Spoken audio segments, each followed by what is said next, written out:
एक रोज पाकिस्तान की जेल से चिट्ठी आई पंजाब के भीकीविंड गांव में, जिसने स्टेट से लेकर सेंटर गवर्नमेंट तक सबको हिलाकर रख दिया। इस चिट्ठी में लिखा था कि मुझे 3 महीने से खाने में कुछ मिलाकर दिया जा रहा है। खाना जहर जैसा है, इसे ना तो खा पाना पॉसिबल है और ना ही डाइजेस्ट करना। जेल में ऑफिसर्स कसाई से भी बदतर बिहेव करते हैं। दर्द बर्दाश्त से बाहर हो गया है। रिहाई के लिए और इंतजार करना मेरे लिए मुश्किल हो गया है। नीचे लिखा था सरबजीत सिंह। चिट्ठी में लिखे हर एक लफ्ज ने भीकीविंड के लोगों का कलेजा चीर कर दिया। हर किसी के मुंह से एक ही बात निकल रही थी कि वो अब कभी नहीं लौटेगा। ना कोई उम्मीद बाकी थी, ना कोई आशा। लेकिन एक बहन का दिल मानने को तैयार नहीं था। वो अपने भाई को वापस लाना चाहती थी, हर हाल में, हर कीमत पर। और उसकी इसी जिद ने पाकिस्तान की कोर्ट, सत्ता और सिस्टम सभी को हिलाकर रख दिया। यह लड़ाई काफी लंबी चली, लेकिन एक बहन उस वक्त हार गई जब पाकिस्तान जेल से भाई की मौत का पैगाम आया, जहां सरबजीत की बेरहमी से हत्या कर दी गई थी। लेकिन सवाल यह है कि सरबजीत था कौन? जहां सरबजीत की क्यों पाकिस्तान उसके पीछे पड़ा था? भारत सरकार ने उसे बचाया क्यों नहीं? और क्यों इतने सालों बाद सरबजीत को याद किया जा रहा है? रोंगटे खड़े कर देने वाली कहानी को जानने के लिए बने रहिए एंड तक।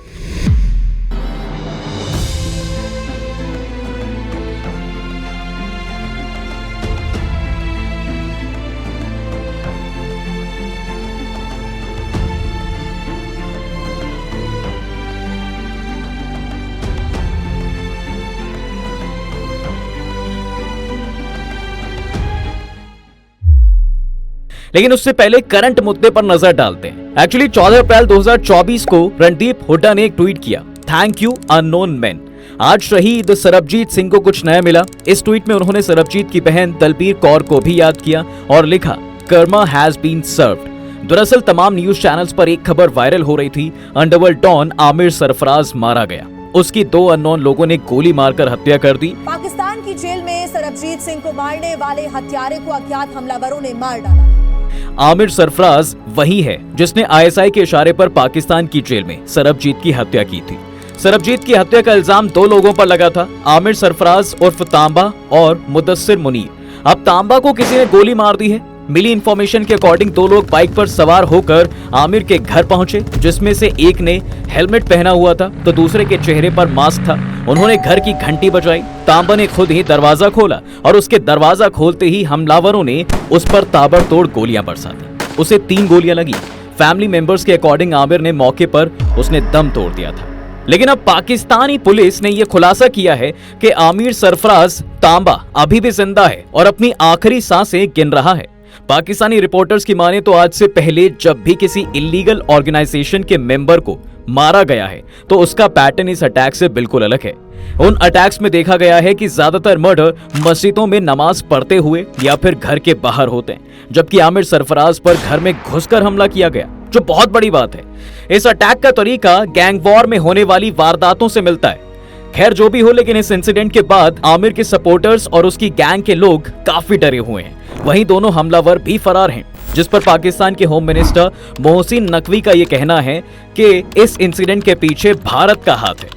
सारे सबूत भी इसी तरफ इशारा कर रहे हैं। वहीं इससे पहले भी भारत ऐसी वारदातों को अंजाम दे चुका है। हालांकि अभी इंक्वायरी कंप्लीट नहीं हो पाई है, इसलिए इस मामले पर ज्यादा कुछ कहना ठीक नहीं है। लेकिन भारत का पैटर्न ठीक उसी तरह का है। वहीं भारत पर इस अटैक का आरोप लगाने की एक और वजह है और वो है सरबजीत। एक्चुअली पंजाब के तरन तारन जिले में एक गांव पड़ता है भीकीविंड, जो इंडिया पाकिस्तान के एकदम बॉर्डर पर पड़ता है। सरबजीत यहीं का रहने वाला था।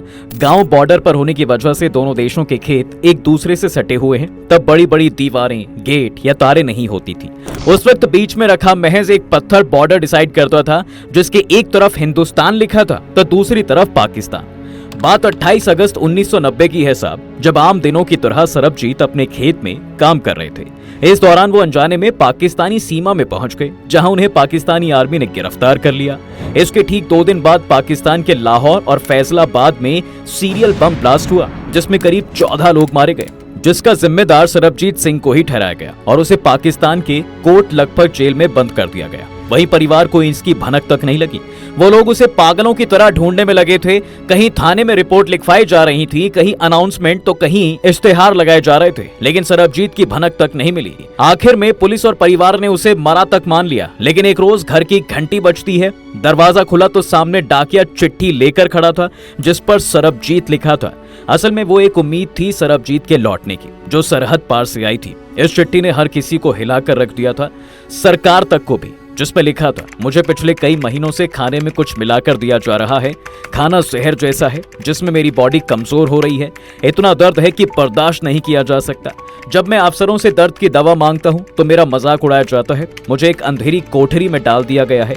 ये लोग मुझे पागल साबित करने की पूरी कोशिश कर रहे हैं। रिहाई के लिए और इंतजार करना मेरे लिए मुश्किल हो गया है। इन्होंने मुझे गलत पहचान की वजह से पकड़ रखा है। मैं उस रात बुरी तरह शराब के नशे में धुत था और चलता हुआ बॉर्डर से आगे निकल गया, जहां पाकिस्तानियों ने मुझे पकड़ लिया। मुझे बेरहमी से पीटा गया। मैं इतना भी नहीं देख सकता था कि मुझे मार कौन रहा है। मेरी आंखों पे पट्टी बांध दी गई थी। मुझे चेन में बांधकर ऐसे घसीटा जा रहा था जैसे किसी जानवर को घसीटते हैं। अब इस चिट्ठी के बाद सरबजीत की बहन अपने भाई को वापस लाने की जद्दोजहद में जुट जाती हैं। उधर सरबजीत पर पाकिस्तान की जेल में जुल्म होता रहा और कोर्ट में सारी शिकायतें नजरअंदाज की जाती रहीं। सरबजीत पर जासूसी और उस बम धमाके करने का आरोप लगा जो उसकी गिरफ्तारी के 2 दिन बाद हुई थी। बावजूद इसके लाहौर की लोअर कोर्ट ने उन्हें मौत की सजा सुना दी। इसके बाद लोअर कोर्ट के इस फैसले पर हाई कोर्ट ने भी अपनी मुहर लगा दी थी। वहीं साल 2006 में पाकिस्तान की सुप्रीम कोर्ट ने भी सरबजीत की दया याचिका को खारिज कर दिया। फिर सरबजीत सिंह ने पाकिस्तान के राष्ट्रपति परवेज मुशर्रफ के सामने मिन्नतें की, लेकिन उनकी ये याचिका भी खारिज कर दी गई। ऐसे में साल 2011 में सरबजीत सिंह का मामला एक बार फिर पाकिस्तान की सुप्रीम कोर्ट में पहुंचा। इस दौरान उनके पाकिस्तानी वकील ने मनजीत सिंह के खिलाफ सबूत पेश किए और मामले को फिर से खोलने की अपील की और कहा कि असली गुनहगार मनजीत सिंह है। सरबजीत असल में मनजीत सिंह के किए की सजा काट रहे हैं। सरबजीत को कराची में हुए उन बम धमाकों का आरोपी बताया गया है जो 1990 की मई-जून में हुए थे, जबकि 27 जुलाई 1990 को थाने में एक FIR हुई है जिसके अकॉर्डिंग इन धमाकों का असली आरोपी मनजीत सिंह है। इस पर पाकिस्तान का ये कहना था कि सरबजीत ही मनजीत सिंह है। अब इसी बीच मई 2012 में इंडियन सुप्रीम कोर्ट ने भारत की जेल में बंद पाकिस्तानी नागरिक खलील चिश्ती को 6 महीने के लिए पाकिस्तान जाने की इजाजत दी, जिसके बदले इंडिया प्रेस काउंसिल प्रेसिडेंट न्यायमूर्ति मार्कंडेय काटजू ने पाकिस्तान के राष्ट्रपति आसिफ अली जरदारी से सरबजीत सिंह को रिहा करने की अपील की। इस महीने में सरबजीत सिंह ने पाकिस्तानी राष्ट्रपति के पास 5वीं बार याचिका दायर की, जिसके बाद राष्ट्रपति आसिफ अली ने सरबजीत की मौत की सजा को आजीवन कारावास में बदल दिया। वहीं ये भी डिसाइड हुआ कि ये भारत से कैदी की अदला बदली की जाएगी। खलील चिश्ती के बदले सरबजीत को रिहा कर दिया जाएगा, लेकिन बाद में ऑफिसर्स ने सरबजीत की बजाय सुरजीत सिंह को रिहा कर दिया, जिसे 1980 में जासूसी के आरोप में गिरफ्तार किया गया था।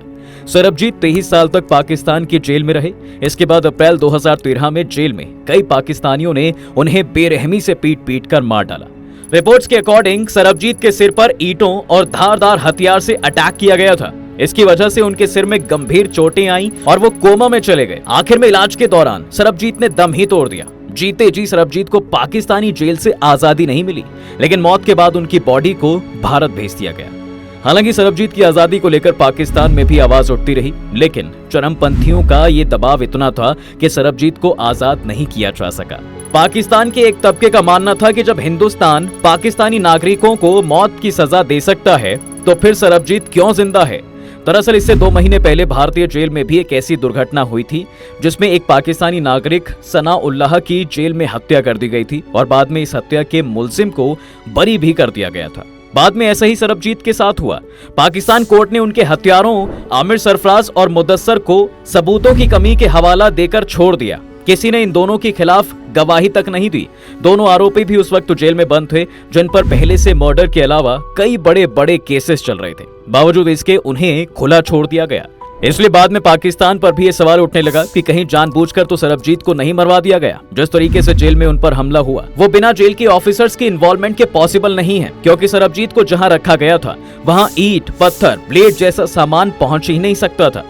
सरबजीत सिंह की मौत के लिए कहीं ना कहीं भारत सरकार का ढुलमुल रवैया भी जिम्मेदार है, जी हाँ, सरकार की फॉरेन पॉलिसी पूरी तरह सिर्फ कूटनीतिक बातचीत पर ही टिकी थी। चीनी सैनिकों की घुसपैठ का मसला हो या फिर सैनिकों के सिर काटने की घटना, हर मामले में भारत सरकार की फॉरेन पॉलिसी सक्सेसफुल रही है। सरबजीत के मामले में भी ऐसा हुआ।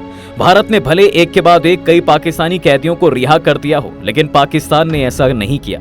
फॉरेन मिनिस्ट्री के आंकड़ों के अकॉर्डिंग फिलहाल पाकिस्तान में भारत के 308 नागरिक कैद हैं, जिसकी जानकारी खुद पाकिस्तान ने भारत को दी है, जबकि बहुत से लोग ऐसे भी हैं जो पाकिस्तान ने जिनकी कभी भनक तक नहीं लगने दी। हालांकि अब भारत की फॉरेन पॉलिसी में काफी सुधार हुए हैं, जिसका रिजल्ट हमें 2019 में पाकिस्तान में हुई सर्जिकल स्ट्राइक और अभिनंदन केस में देखने को मिला। जब अभिनंदन पाकिस्तान की कैद में, तब सरबजीत की बहन दलबीर कौर ने भी सरकार से अपील की थी कि एक भाई तो चला गया, दूसरे को मत जाने दो। दरअसल सरबजीत सिंह की बहन दलबीर कौर और उसका परिवार कई सालों से भारत सरकार से अपील करता रहा, लेकिन सरकार शुरू से ही इस मामले पर शांत रही। भारत ने बड़े नरम लहजे से पाकिस्तान पर सरबजीत को रिहा करने और बेहतर इलाज देने का दबाव डाला था, जिस पर पाकिस्तान ने कोई ध्यान नहीं दिया। वो भारत के लिए सरबजीत सिंह ढिल्लो बना रहा, लेकिन पाकिस्तान के लिए कभी वो मंजीत रहा, तो कभी खुशी मोहम्मद, तो कभी सरबजीत। मिलिटेंट ग्रुप्स के अलावा पाकिस्तान की खुफिया एजेंसी को भी सरबजीत की हत्या का जिम्मेदार माना गया था। देखिए, कई रिपोर्ट्स में दावा किया गया था कि कसाब और सनाउल्लाह की मौत का बदला लेने के लिए लश्कर ने जेल में ही सरबजीत पर हमला करवाया था। सरबजीत सिंह पर जानलेवा हमला अचानक कैदियों के भड़कने से नहीं हुआ, बल्कि इसके पीछे पाकिस्तानी मिलिटेंट ग्रुप की डिटेल्ड प्लानिंग थी। होम मिनिस्ट्री के अलावा सोर्सेज के अकॉर्डिंग ये रिपोर्ट लाहौर के डीआईजी की रिपोर्ट के सिरे से खारिज करती है। एक्चुअली लाहौर के डीआईजी ने अपनी रिपोर्ट में लिखा था कि अचानक कैदियों में बदले की भावना पैदा हो गई और उन्होंने अटैक कर दिया, जबकि भारतीय खुफिया एजेंसियों की जांच में ये साफ कहा गया था कि मुंबई हमले के दोषी कसाब की फांसी और सनाउल्लाह की मौत के बाद से ही सरबजीत को जान से मारने की प्लानिंग की जा रही थी। सरबजीत पर हमला करने वाले मुदस्सर और आमिर आफ्ताब तहरीके तालिबान से जुड़े हैं और लश्कर के लिए भी काम करते हैं। दोनों 2005 और 2009 से संगीन मामलों में इसी जेल में कैद हैं। अफजल की फांसी के बाद तालिबान ने लश्कर पर दबाव बढ़ा दिया कि सरबजीत पर हमला कराया जाए। इस बात की संभावना भी जताई गई कि पाकिस्तान में चुनाव के बाद भारतीय प्रधानमंत्री डॉक्टर मनमोहन सिंह दौरे पर जा सकते थे और इस दौरान सरबजीत की रिहाई पर विचार हो सकता था, क्योंकि अभी की तरह तब भी पाकिस्तान की हुकूमत एक तरीके से लाचार और ढीली ढाली ही थी। जाहिर है, ऐसे में लश्कर और तहरीके तालिबान के आकाओं ने देर नहीं की और कोट लखपत जेल में बंद अपने लोगों को सरबजीत को मारने का ऑर्डर दे दिया। अब सरबजीत को चम्मच की नोक और कनस्तर से बुरी तरह घायल किया गया था। इसके अलावा उन पर ईंट से भी हमला किया गया था। तब पाक के ह्यूमन राइट्स एक्टिविस्ट अंसार बर्नी ने खुद मामले को संदिग्ध बताया था। वहीं जेल में हमला करने वाले दोनों कैदियों का कहना था कि वो सरबजीत से नफरत करते थे। उन्होंने उसे मारकर हीरो बनाने के लिए इस वारदात को अंजाम दिया था। हमले की रिपोर्ट डीआईजी मलिक मुबाशिर ने तैयार की थी। रिपोर्ट के मुताबिक दोनों आरोपी कैदियों आमिर आफ्ताब और मुदस्सर ने बताया है कि वे सरबजीत से बम धमाकों का बदला लेना चाहते थे। दोनों हमलावर मर्डर केस में लंबे अरसे से कैद हैं। हालांकि दोनों इस बात का कोई जवाब नहीं दे पाए कि वो लोग कई साल से एक साथ जेल में रह रहे हैं, तो फिर उन्होंने अचानक हमला क्यों किया। खैर, अब सरबजीत की मौत के 11 साल बाद आमिर आफ्ताब को किसी ने गोली मार दी है, जिसे इंडियन बदले की तरह देख रहे हैं और उसे अननोन पर्सन को थैंक्स बोल रहे हैं। खुद रणदीप हुड्डा ने भी थैंक यू अननोन मैन लिखकर ट्वीट किया है और इस मौके पर सरबजीत की बहन दलबीर को याद किया, जिसकी 2022 में ही मौत हो चुकी है। दरअसल रणदीप हुड्डा ने सरबजीत पर बनी फिल्म में सरबजीत का रोल प्ले किया था। उनके दर्द को फील करने की कोशिश की थी, इसलिए उन्होंने हमलावर का शुक्रिया अदा किया है। बहरहाल, आज की वीडियो में फिलहाल बस इतना ही। आपका इसके बारे में क्या कहना है, कमेंट जरूर करें। वीडियो को लाइक, शेयर और चैनल को सब्सक्राइब करना बिल्कुल ना भूलें।